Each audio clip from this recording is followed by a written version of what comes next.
야, 진짜 오랜만이다. 너 그동안 뭐하고 지냈어? 이 지집에 어떻게 연락 한 번 안 할 수가 있니? 미안한데 누구더라?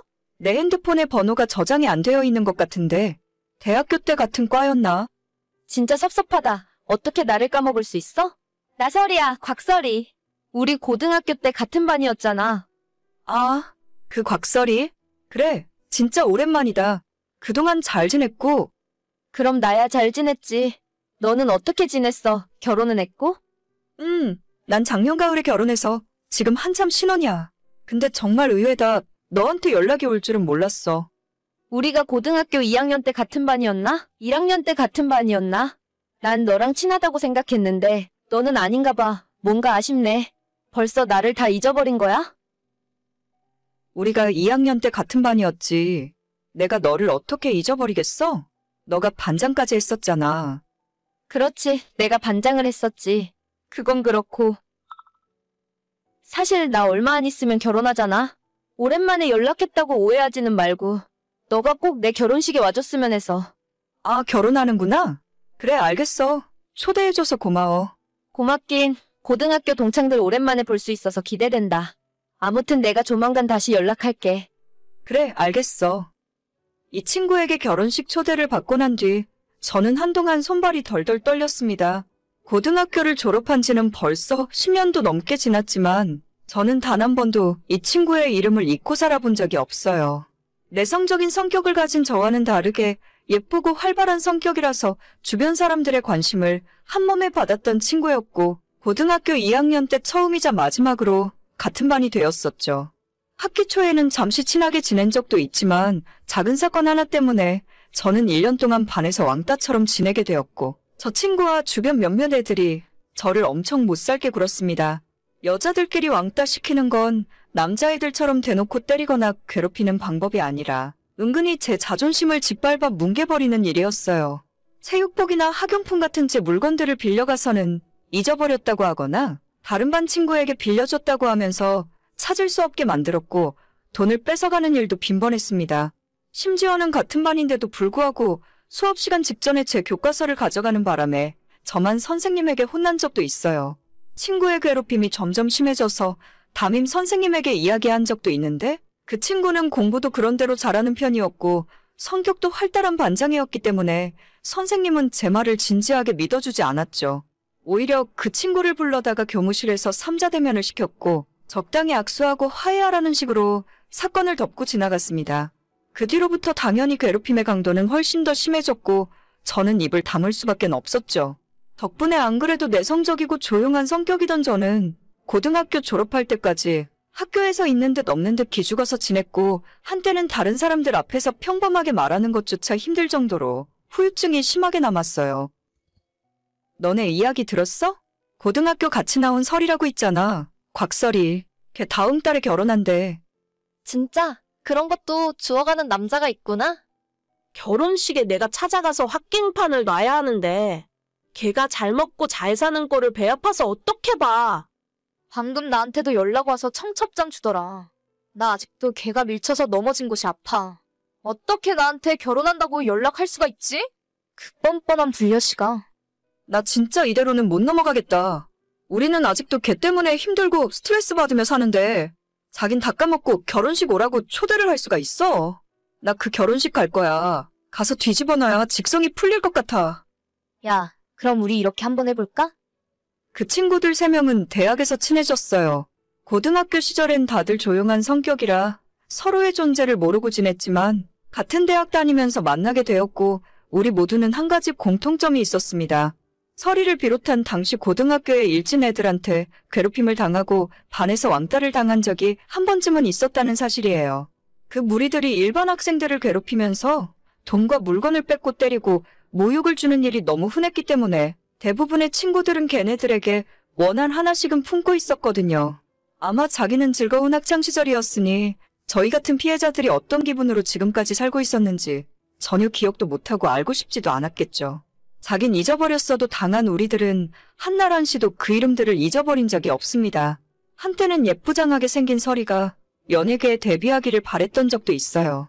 그래야 제가 그녀의 고등학교 시절을 폭로하고 사회에서 매장시켜 버릴 수 있을 거라 생각했거든요.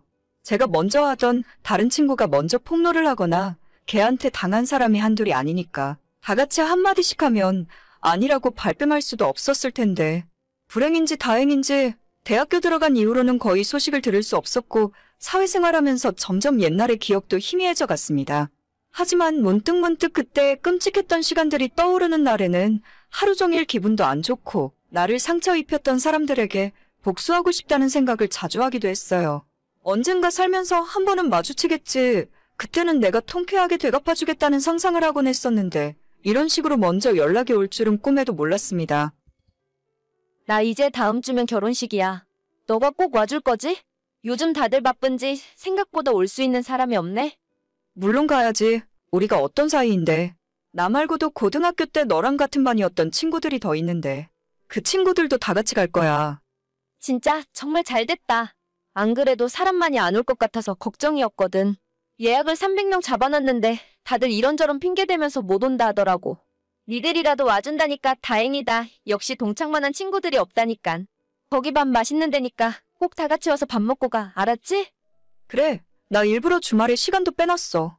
우리 반 반장 결혼식인데 없는 시간도 만들어서 가야지. 고마워. 그날 꼭 와서 사진도 같이 찍자. 10년 만에 보는데 얼굴 안 까먹었지? 그래. 다음 주에 보자. 그렇게 저는 친구들과 함께 넷이서 서리의 결혼식이 열리는 예식장으로 찾아갔습니다. 신부 대기실에서 한껏 드레스를 차려입은 서리와 함께 사진도 찍고 마음에도 없는 축하 인사를 전했어요. 서리는 우리들을 전혀 못 알아보는 눈치였지만 고등학교 때 동창이었다고 하니까 억지로 웃으면서 반갑게 맞이해주더라고요. 오죽 찾아올 사람이 없었으면 우리한테까지 연락을 했을까 싶었지만 일단 오늘은 하객으로 축하해주러 온 거라 다들 덕담을 주고 받았습니다. 멀끔하게 잘생긴 신랑 얼굴도 보고 식이 끝나고 친구들 올라와서 사진 찍으라고 할 때 저희 넷이 다 같이 올라가서 사진도 같이 찍었어요. 피로 현장에서 밥까지 야무지게 먹고 나름대로 즐거운 하루를 보냈습니다. 딱 한 가지 저희가 계획했던 복수는 전날부터 미리 준비해간 축의금 봉투를 동창인 서리에게 준 것이 아니라 신랑 쪽으로 제출했습니다. 그 안에는 저희가 주는 축의금 5만 원과 며칠 전부터 정성 들여 쓴 편지가 들어있었죠. 반드시 신랑 혹은 신랑 측 부모님에게 전달해달라는 메모를 적어두었고 그 효과가 나타났는지 하루 만에 다시 친구에게서 연락이 오더라고요. 야, 너희들 진짜 미쳤어? 너네 내 결혼식에 뭐하러 온 거야? 너가 청첩장을 보냈으니까 갔지. 왜? 내가 준 축의금의 액수가 적었니? 너 어떻게 나한테 그럴 수가 있어? 우리 친구 아니었어? 친구, 우리가 한 번도 친구였던 적이 있나? 너가 나한테 뺏어간 돈만 30만 원은 되겠다. 혹시 축의금이 모자라면 내가 고등학교 때 미리 줬다고 생각해. 내가 너한테 돈 좀 빌린 것 때문에 이러는 거야? 아무튼 너희들 그거 장난이라고 빨리 이야기 좀 해줘. 시부모님들이 이혼하라고 난리야. 시아버님 되실 분이 교육감 선거에도 나가신 분인데 너가 이러면 내가 뭐가 되니? 장난은 무슨 장난? 너는 처음부터 끝까지 계속 장난이라고 하더라? 돈을 뺏은 것도 장난이고 애들 때린 것도 너한테는 전부 장난이지? 걔네들은 아직도 그때 생각만 하면 자다가도 벌떡벌떡 일어나. 마음 같아서는 결혼식장에서 깽판 치고 싶었는데 어르신들 봐서 참은 거야. 앞으로는 우리가 연락할 일 없을 거고 인생 착하게 살아라. 저희 4사람이 신랑 측에 전달한 축의금 봉투 안에는 고등학교 시절 서리가 저희에게 했던 수많은 악행들이 빼곡하게 적혀 있었습니다. 혹시나 믿지 않을까봐 같은 학교를 나왔다는 졸업증명서까지 출력해서 넣었고 우리가 어떻게 폭행을 당했고 얼마나 많은 금품을 갈취당했는지 기억나는 대로 상세하게 적었어요. 모범생인 척 뒤로 호박씩 가면서 술과 담배를 하고 옆 학교 남자애들 만나서 놀던 이야기까지. 서리는 기억하지도 못할 과거의 모든 사실들을 다 고발하는 내용의 편지였죠. 친구들 중 한 명이 옛날 이메일을 뒤져서 그 시절을 증명할 수 있는 사진들을 찾아냈고 그 사진들까지 다 출력해서 편지에 넣었습니다. 저희는 전혀 모르고 있었지만 신랑 측 부모 2분 모두 교육자 출신 집안이었고 그 편지를 받아보시고는 집안 망신이라며 당장 결혼은 없던 일로 하자고 호통을 치셨다네요. 교육감 선거에 또 나가실 생각인 것 같은데 집안에 학교폭력 전과가 있는 며느리가 들어오면 참 볼만하겠구나 싶더라고요. 결국 제 친구는 신혼여행 비행기도 타보지 못하고 이혼하게 되었습니다. 정확하게 이야기하자면 혼인신고조차도 하지 못했으니 파혼이라 하는 게 맞는 말이겠죠? 그 뒤로도 몇 번 더 서리에게 연락이 왔었지만 전부 답장하지 않았어요. 결혼식에 갔던 친구들 모두 그녀를 차단했고 앞으로 어떤 연락도 받을 생각이 없습니다. 아무리 그래도 10년 전 일로 파혼까지 시킨 건 너무한 거 아니냐고 하실 수도 있는데 저희는 지난 10년 동안 발 뻗고 편하게 살지 못했어요. 같은 반 친구를 때리고 괴롭혔던 그 친구는 지금까지 아무 죄책감 없이 편하게 살다가 본인이 했던 행동을 다 잊어버리고 뻔뻔하게 연락했다는 게 너무 화가 납니다. 차라리 청첩장을 주기 전에 본인 잘못을 뉘우치고 진심으로 미안하다는 연락을 먼저 했더라면 지난 과거를 다 용서해 줄 수는 없더라도 결혼은 축하해 줄 수 있었을 거예요. 하지만 뻔뻔하게 웃으며 우린 친했잖아. 같은 소리를 어떻게 할 수 있는지 모르겠어요. 죄를 지었으면 벌을 받아야 하고 10년이 아니라 20년이 지난 상황이더라도 저는 절대 그 이름 석자를 잊지 않고 있었을 거예요.